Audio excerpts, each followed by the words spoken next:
Começa agora, podcast M Consult, em prol ao movimento Globaliza Brasil. Apresentação Mário Polis. Olá, no podcast de hoje nós vamos falar sobre o comércio global pós-pandemia. A China e os Estados Unidos já vinham travando uma guerra comercial que já preocupava o comércio global e diminuía a velocidade do seu crescimento. Mesmo assim, os dados mostram que o comércio cresceria esse ano.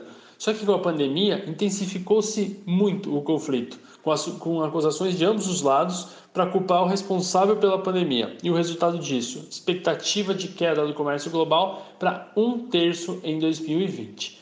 Vamos lá, é impossível determinar se esse número está próximo de um efeito real. Não bastasse isso, há efeitos geopolíticos acontecendo ao redor do planeta. E isso movimenta as políticas nacionais de cada país, como aqui no Brasil, por exemplo. Fator esse que pode agravar ou melhorar o cenário previsto dependendo do desenrolar da história. E o maior dos desafios é, claro, China e Estados Unidos.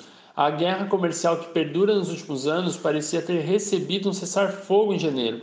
No entanto, as acusações feitas por Trump de que a China é responsável pelo Covid elevaram a discussão. Simultaneamente, os chineses estão colocando a culpa nos Estados Unidos, sugerindo que o coronavírus foi criado em laboratório americano porque o mundo se voltasse contra os chineses.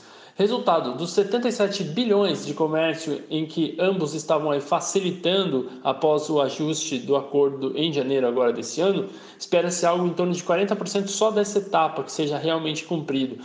Outro fator que impacta é a disputa do Mar da China Meridional. O fato complica os laços com os Estados Unidos e seus aliados. O valor econômico do Mar da China Meridional é uma questão significativa para as relações Estados Unidos-China, mas também para o comércio global de maneira mais ampla. Existem 5,3 trilhões de dólares em mercadorias que passam pelo Mar do Sul da China e os países precisariam cooperar com os chineses para garantir o fluxo constante desse comércio mundial. O contexto geopolítico sugere que a China e os Estados Unidos devem superar esses obstáculos, porém é complicado pensar que isso ocorrerá. O Covid-19 revelou ao mundo o baixo nível de gerenciamento de riscos em muitos setores expostos ao comércio. Existem setores que lutam para superar as consequências econômicas devido à falta de preparação, à incapacidade de mitigar riscos e aceitar a tarefa da diversificação.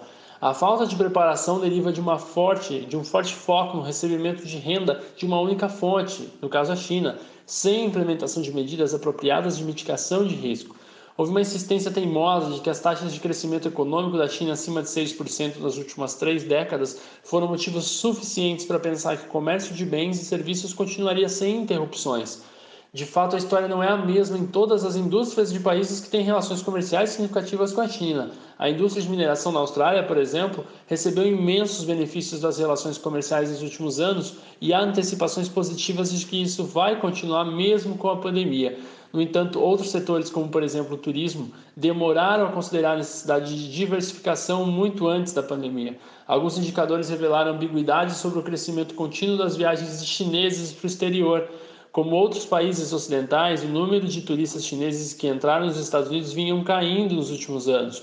Isso ocorre principalmente como consequência da guerra comercial China-Estados Unidos, mesmo quando as indústrias continuaram com a abordagem de vamos manter todos os ovos na mesma cesta. O ponto dos acontecimentos que se desenrolam é que os líderes da indústria poderiam ter minimizado os riscos associados às relações comerciais com a China. Em essência, já havia sinais de que o comércio estava começando a desacelerar e isso poderia ter levado a medidas de controle de risco.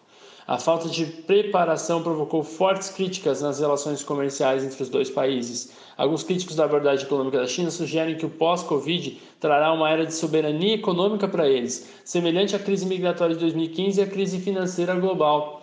O Covid-19 exacerbou aí um sentimento antiglobalista. E o que está por vir? Trump agora aproveita a oportunidade para montar uma campanha para ver se a China se afasta do status de um país em desenvolvimento, e a estratégia é dizer que a China se beneficiou da OMC nos últimos anos, ao mesmo tempo que os Estados Unidos vinha de graves crises. O sistema comercial global, baseado em regras comerciais, particularmente na resolução de disputas da OMC, já foi rejeitado. Embora os principais parceiros comerciais da China desejam adotar a soberania econômica, a adoção de uma abordagem pragmática ainda é uma medida diplomática importante. Sob certas condições, o comércio é um braço de crescimento econômico. Processos de mudança econômica devem aí ser gerenciados por vínculos estratégicos de governo e indústria. Os processos envolvidos na construção de redes setoriais estaduais públicas são medidas que podem ajudar a construir indústrias internacionalmente competitivas.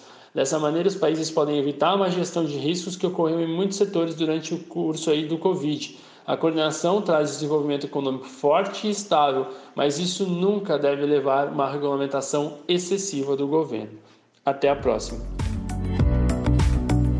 Você acabou de ouvir um podcast da AM Consult. Com a AM, o mundo está em suas mãos. Podcast produzido por WG Comunicação.